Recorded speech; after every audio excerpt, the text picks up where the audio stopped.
Hello friends. तो आज हम बात करने वाले हैं कंपनी यूपीएल के बारे में। सुबह से यूपीएल अराउंड 15% डाउन है। कुछ मैनेजमेंट को लेके इश्यूज आए हैं, कुछ गवर्नेंस इश्यूज हैं। तो आज हम इसके ऊपर बात करेंगे कि अभी क्या लेटेस्ट न्यूज़ है, इस पे हमने स्टॉक पे क्या इफेक्ट देखा है और आगे हमें इस पे क्या करना चाहिए।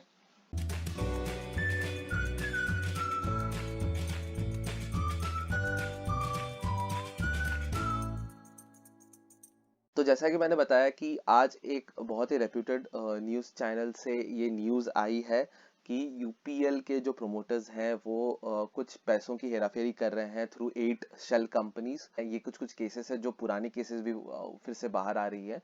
तो इसको हम डिस्कस करेंगे और इसको देखेंगे, लेकिन पहले हम देखते हैं इसके चार्ट पैटर्न पे। तो आज जैसे आप देख सक रहे हैं कि यहाँ पे हमने एक बड़ी गिरावट देखी है, अराउंड 12 से 13%। हमने बीच में 15% की भी गिरावट देखी थी। तो इसके आगे हम देखते हैं कि ये जो एलिगेशंस है वो किस प्रकार के हैं और इसमें जो मैनेजमेंट का क्लैरिफिकेशन आया है वो क्या आया है।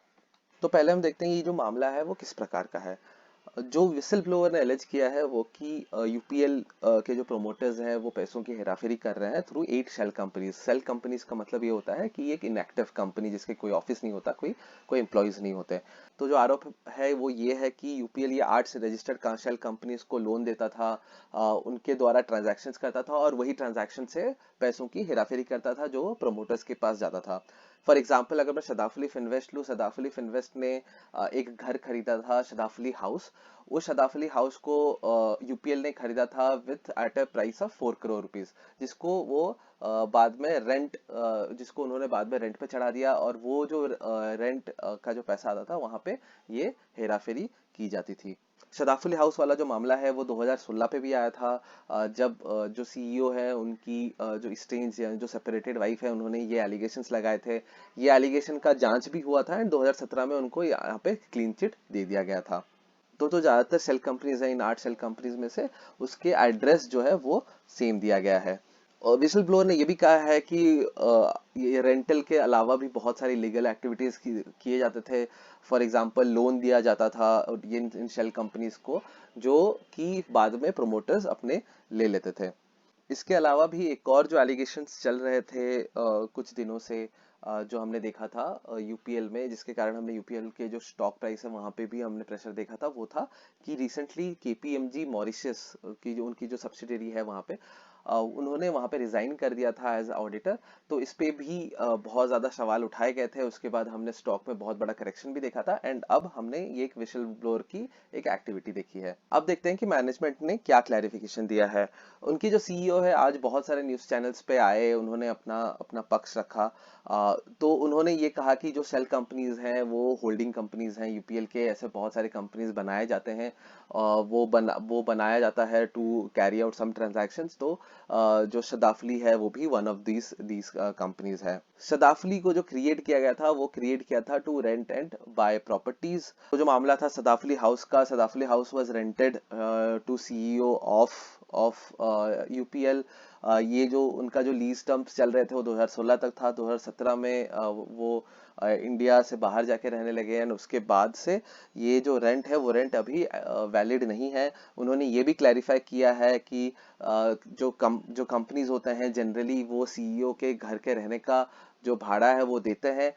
जो 2002-2003 में जब सदाफुली हाउस को खरीदा गया था थ्रू सदाफुली फिनवेस्ट, उसके बाद से जो रेंट यूपीएल की तरफ से जाता था वो जाता था for for CEO to stay. CEO खुद रहेंगे इसलिए वो जाता था। और बोर्ड को इसके बारे में पता था, बोर्ड ने ये अप्रूवल भी दिया हुआ था, तो वो इलीगल ट्रांजैक्शन नहीं था।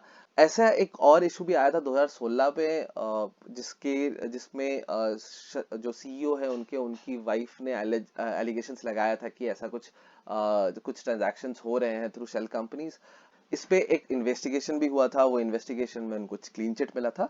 तो उसके बाद से ये मामला ठंडा पड़ गया था, लेकिन अब ये विसल ब्लोअर ने कुछ सपोर्टिंग डॉक्यूमेंट से ये जो एलिगेशंस है इसको फिर से स्टार्ट कर दिया है। तो ये भी क्लैरिफिकेशंस आए हैं फ्रॉम यूपीएल कि सदाफुली को अभी कोई प्रोमोटर में से कोई होल्ड नहीं कर रहा है वहां पे कोई भी शेयर। उसका जो अभी ओनर है वो इंडिपेंडेंट डायरेक्टर्स हैं जो उसको सदाफुली इन्वेस्ट को अभी ओन कर रहे हैं। मेरे राय में ये जो इशू है ये इतना बड़ा इशू मेरे को नहीं लगता है। आज जो हमने देखा कि सीईओ खुद आके क्लैरिफिकेशंस दे रहे थे, which is a very good gesture, because ये एक कॉन्फिडेंस देता है इन्वेस्टर्स को। इससे पहले भी इनको ऐसे एलिगेशंस लगे हैं, क्लीन चिट मिला है, कुछ दिन पहले इनकम टैक्स का रेड पड़ा था, वहां भी उनको क्लीन चिट मिला। तो मुझे नहीं लगता है कि यहाँ पे बहुत ज्यादा इशू हमें देखने को मिल सकता है। लेकिन जैसा मैं कहता हूँ कि कभी भी अगर कोई भी गवर्नेंस इशू के बारे में टॉपिक उठे तो वहां से लोगों को एग्जिट कर लेना चाहिए। तो ऑब्वियसली ये आपका कॉल रहेगा। If you are a conservative investor like me, then probably you will want to exit. और अगर आप थोड़े से रिस्की या फिर मॉडरेट काइंड ऑफ इन्वेस्टर हो, तो फिर आप यहाँ पे लॉन्ग टर्म पे हो, तो फिर आप यहाँ पे स्टिक करके रह सकते हो। This is a good company, अच्छा अर्निंग पोटेंशियल है।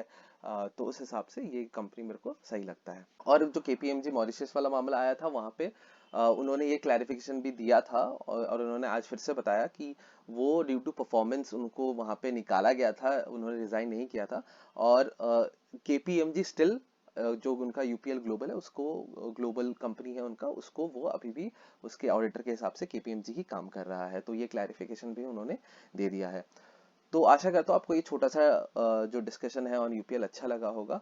अगर आपको ये अच्छा लगता है तो प्लीज लाइक कर दीजिएगा इस वीडियो को, फ्रेंड्स एंड फैमिली के साथ शेयर कर दीजिएगा, and please subscribe to my channel Investmentlist. हम मिलेंगे नेक्स्ट वीडियो पे, तब तक के लिए थैंक यू। जय हिंद।